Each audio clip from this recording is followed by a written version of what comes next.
কলিকালের মানুষ সামান্য কিছু সম্পত্তির অধিকারী হয়ে নিজেকে মনে করেন মুই কি হল, আমার কত টেনশন, কত চিন্তা, এই সামলাতে হবে, ওই সামলাতে হবে, কত কাজ, তা ভগবানের ভজন করবার সময় নাই।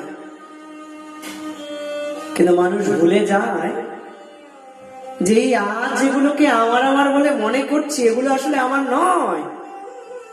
যতদিন দেহ আছে ততদিন এগুলো আমার থাকবে, এমনকি দেহ যতদিন আছে ততদিনও এগুলো আমার নাই থাকতে পারে। কত মানুষ আজকে রাজা ছিল, কাল সে ভিখারি হলো, বিধির বিধান কে খণ্ডায়। এক সময় যে রাজা ছিল সে হয়তো ভিখারি হয়ে ঘুরে বেড়াচ্ছে। এরকম কত ভুরি ভুরি উদাহরণ আছে। তাই কলিকালের মানুষ ভুলে যায় যে এগুলো আসলে আমার নয়। কে আমার? একমাত্র ভগবান আমার। কিন্তু কলিকালের মানুষ এমন হাব ভাব দেখায় যে আমার কত দায়িত্ব। অল্প সম্পত্তির মালিক হয়ে মনে করেন আমি কত বড় মালিক, আমার মতন জগতে আর কে আছে।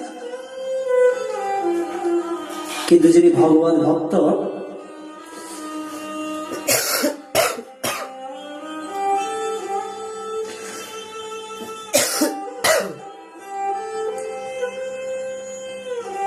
যিনি ভগবত ভক্ত, তিনি বিরাট সম্পত্তির অধিকারী হয়েও তিনি নিজেকে দাস রূপে জ্ঞান করেন। অম্বরীশ মহারাজ, যিনি সমগ্র ভারতবর্ষের রাজা,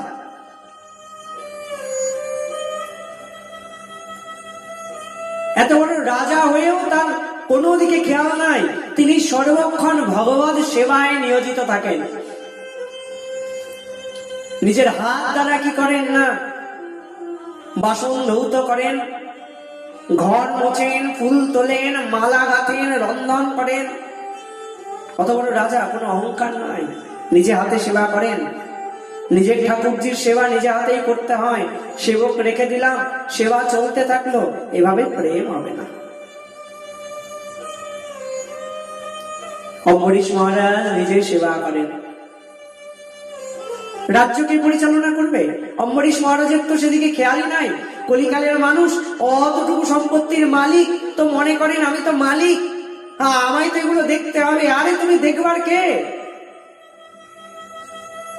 অম্বরীশ মহারাজ অত বড় রাজ্যের রাজা হয়েও তার কোনো চিন্তা নাই, কিন্তু রাজ্য তো পরিচালনা করতে হবে।